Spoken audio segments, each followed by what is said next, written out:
Hallo liebe Zuschauer, ich möchte sehr herzlich willkommen heißen zu unserer TV-Sendung. Willkommen bei NIHRFF TV. Liebe Zuschauer, herzlich willkommen zu NIHRFF TV. Heute bei uns zu Gast. Heute bei uns zu Gast ist Damien Ounouri, Alain Gomis, Filmkritiker Frederic Jäger, Ansgar Schäfer und Malgorzata Szylak. Welcome. It's very nice to have you here. When you think about human rights film festivals in general, how do you think they influence the way people think nowadays? It's very important to have film festivals, but also film festivals that are really linked and dedicated to human rights, because it's a powerful way to bring different people together. There is filmgoers that are going to watch the film because they love cinema, and then they're going to rediscover, because there are debates and discussions and forums, they're going to rediscover a way of talking and thinking about it, or being an activist with it. And you go out, one of the main problems we have being in the social networks or in our social lives is that we only talk to people that agree with us. Yeah. And that suddenly, exactly as you mentioned, if you have someone in front of you that you do not agree with, either it escalates very fast, or you just stop the discussion and saying we just do not agree, which is incredibly unhealthy. Yes. And actually, we do believe that a confrontation, a healthy confrontation, listening to one another, and really a powerful debate is missing in society. And this Human Rights Film Festival can really bring a platform, a sort of agora or a political space to do so. And I mean politics in the most noble way. What made you go in a fictional direction? You're used to making documentaries up until now. What made you change to go towards a shift in the fictional direction for this story specifically? Yeah, you say the answer. It's the story you decide if you do a fiction film or a documentary. I think my first love is fiction film, but even in documentary I was searching a kind of to work with the border between documentary and fiction film. In my opinion, documentary is so much superior to fiction because there is nothing more dramatic than real life. And I have big difficulties when fiction tries to recreate things like concentration camps and prisoners in concentration camps, such extreme stories nobody can ever imagine how it is, and they pretend that this is real. I've got really difficulties with this. It's just fiction pretends. Documentary pretends as well, but at least you don't have to imagine. How can you? There are things you cannot imagine. Fiction could be very close or even beyond, like, because I don't know, it's just another way to express truth, you know, maybe through more symbolic ways, but I truly believe sometimes fiction is even more real than documentary, in some sense. And you don't need to be in exact place just to feel fear, for example. You don't need to create concentration camp to feel as if you are in concentration camp, for example. And I feel like art, any type of art, could be a platform for truth, like to express, and you never know how it works, but it's working sometimes. You suffered two major, tremendous setbacks in your life. You were forced to leave your homeland because of your sexuality, and right after that you were diagnosed with AIDS later on. Yeah, it took about 10 years between them, but yes, it's this big point. Sorry, I stopped your question. No, so, yeah, you know, this is what the film is based on, and obviously the whole story is condensed, as I said, into a short period of time. Some of it took over time, and one of the best things that I've done, whether I've been forced to leave or whether I chose to leave or whatever, is to go very, very, very far away from my problems, and hoping that they're not going to catch up with me. And as I learned through my life, and I'm still learning, that everything you are running away from is going to catch up with you at some point. And yeah, and what this film is about is really actually looking straight into the eyes of those who kind of had those hard things to say, and talking about them and bringing them and having a closure, or at least having all sides willing to sit around the table and participate in something that maybe will bring to a closure, you know. I wanted to ask you about the final cut of the film. Was there something left out in your home country, or are there different versions of the film that maybe differ Well, in some actually, way? no. There's only one version. In a version of the film. What happened with the film was that it was banned in India for being too feminist.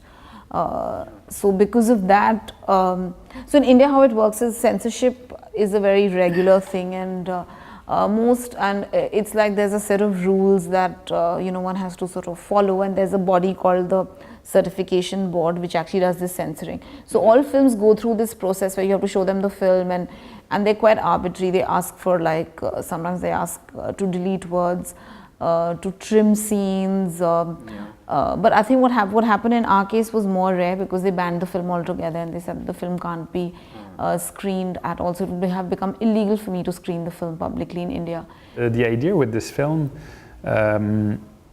so the four main characters in the film, they're very radical characters. So they're four young people who have decided that they want to live in a very different way than the way most of society lives. So they're having a very radical approach at how life should be. And so I guess it was very clear for us very early on that you can't make a film about radical revolutionaries in a classical way. So the form of the film had to be as radical as the characters were in the film.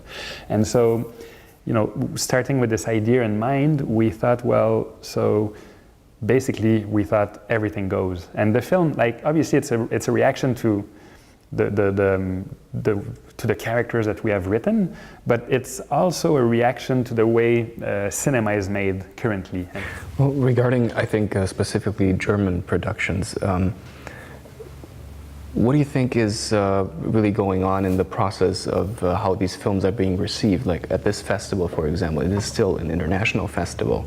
So I was wondering, what changes do you see regarding German productions when they are distributed among other European countries or across the globe? My impression is that German cinema is not very well distributed around the world, and that there's a lot of there's a situation we could improve. You have a huge output. I mean, that's the thing, that there's so much German films all the time. Mm-hmm.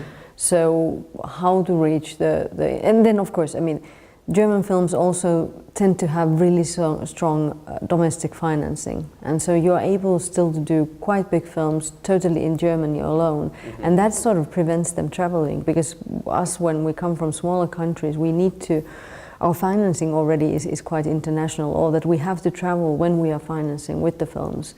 So it adds up to the distribution of the films as well. And then of course, I mean, if you're making a Finnish language film, there's not that many coming out each year, so in a way they do compete against each other when they go internationally.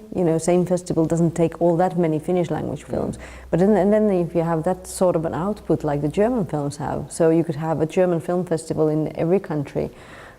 I think it's maybe also a question of identity. I mean, sometimes it's easier there are a couple of countries like Austria that has where you have a flair of Austrian films, and they are able to identify with each other, or at least they're perceived as such from the outside. And I think that German cinema doesn't have that really. I mean, there have been some groups of people working together, filmmakers who have some similarities in their relationship to reality or something, but mostly it's all over the place. So it's very difficult from the outside to relate to them. Of course, working with Germany as a country for co-production is not easy, but any co-production is easy. And you have plenty of opportunities, of course. So yeah, and there are a lot of films in Ukrainian cinemas which are like German co-productions with foreign directors. And people don't often identify them as German, but they are also German. So yeah, we also do have relatively a lot of German films in cinemas. And of course we have like thematical weeks of German cinema organized by the embassy and with support from cultural institutions. Yeah. Ich kenne das Milieu nicht. Ich komme aus einer Middle-Class-Situation in Rumänien. Das ist aber das Prinzip, was ich benutzt habe für diesen Film und wofür ich generell stehe. Wenn man in so ein Milieu reingeht, das so fremd ist, muss man recherchieren, weil sonst stößt man nur auf Abbilder. Ja, das ist eine patriarchale Gesellschaft, die ich habe jetzt auch einen anderen Bezug dazu, weil ich viel im Ausland war, weil viele Leute von da sehen sich nicht so. Es hat viel Einfluss von der Türkei und ja, das spielt alles eine Rolle. Und die orthodoxe Kirche, die absolute Mehrheit in unserem Land hat. Und das prägt die Gesellschaft in eine bestimmte Richtung und solche Menschen wie diese Frauen, das ist jetzt alles Ideologie oder was dahinter steckt. So jemand wie diese Frauen sind in unserer Religion tabu. Deshalb ist auch möglich, dass so ein Abuse passiert und geduldet wird und auch unterstützt wird, weil wenn du in der Polizeistation sprichst mit Frauen, Polizistinnen, die sagen auch richtig, sehr gut, dass sie vergewaltigt wurden von den Polizisten. Die sollen lernen, das nicht mehr zu tun, weil das ist böse. Im Krankenhaus passiert das Gleiche. Die Frauen werden abgelehnt, manchmal, weil die Leute sagen, ja, warum gehst du doch auf den Strich? Jetzt kommst du zu mir und ich muss dich versorgen. Es ist so ein Konglomerat von Mentalitäten, von bla bla bla. Oh, that sounds exciting. I'm afraid we're at an end of our talk. I wish you the best of time. And I would like to thank you for being here, for sharing your experiences about the film as a filmmaker. Thanks so much, Damien. That was really interesting.